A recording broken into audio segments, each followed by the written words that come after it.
Hi there folks, we often get asked quite frequently, what is the colour wheel, how does it work, how can I mix colours? The colour wheel is very simple. There's obviously a series of colours going all the way around.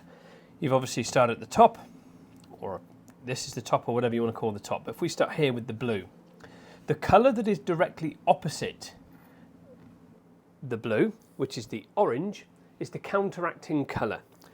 So if you've got a colour that's gone too blue, you would add orange to it because the orange will counteract and knock out the blue.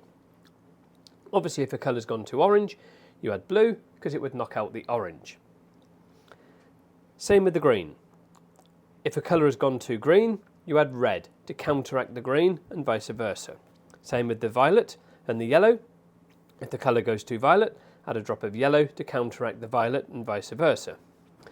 Obviously, if you've got like a blue-violet, basically that means you've mixed the violet and the blue together in 50-50 equal parts. So it becomes a blue-violet. That means that the blue-violet will counteract the yellow-orange, and the yellow-orange will counteract the blue-violet. Obviously, the blue-green is a 50-50 mix of blue and green, and that counteracts red-orange, and vice versa, with the yellow-green and the red-violet. And obviously, the red-violet is red, and the violet mixed together in equal parts.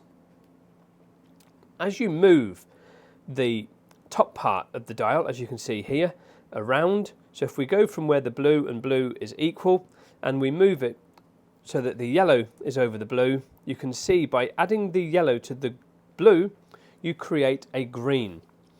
But obviously with the blue-green, which is a mixture of 50-50, adding red into it, you get this sort of purple shade.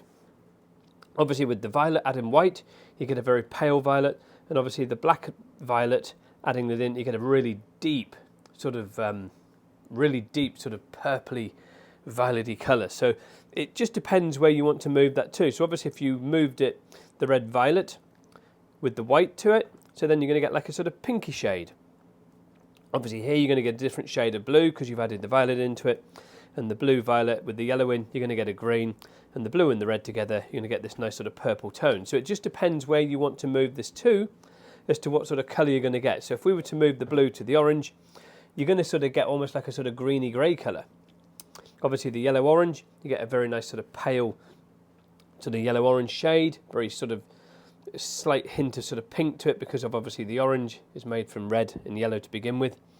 Obviously yellow with the black, you get a very pale sort of green. So it just depends where you go as to what colour you're going to get. But you just literally need to move this around. Obviously, if you had the orange-red, which is the red in the orange, and you added more red back into it, you're going to get a redder tone, but not quite as red as what you had there. It just depends on the quantity that you add in as to the severity of the colour change. So again, obviously, if you were to add the red and the green together, as you can sort of see, adding the red into the green, it counteracts and knocks the green out and changes the tone completely, which is what we were explaining, adding it in changes the colour. So obviously the blue and the green mixed together, which is 50-50 with a drop of yellow, you get the nice sort of vibrant, sort of almost Kawasaki green tone coming through and showing through. So you just need to move the colour wheel to where you want it to go. So it just depends where you want it to be as to what you want to achieve. So obviously adding the red and the white together, you're going to get a very nice sort of pinky, salmony type colour. I hope that it helps explain that for you a little bit, but that is how you would use the colour wheel to get your colours.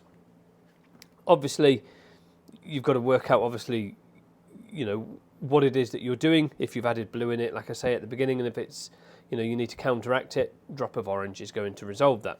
Obviously, you've got the back of the colour wheel as well. You just need to read everything through on the back of the wheel, and it'll explain exactly what everything means to you.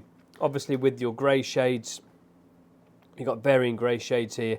This is just showing you how much sort of going through from white right the way through to the darker sort of grey with the quantities of black and things that you're putting into the scale of the colour to change that for you. These sort of almost become like mid-tone colours to sort of help change. And again, you go from here and it goes right the way through. So it's almost virtually black, as you can see here at this point.